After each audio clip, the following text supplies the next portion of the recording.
بيعد من أكبر ميادين القاهرة. كلنا خرجنا يوم 25 يناير للميدان وطالبنا بعيش وحرية وعدالة اجتماعية.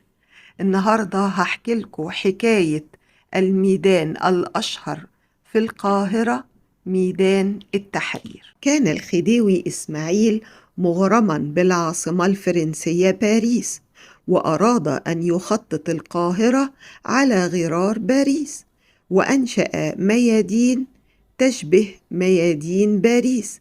يعني أنشأ ميدان زي ميدان التحرير يشبه ميدان الشانزليزيه.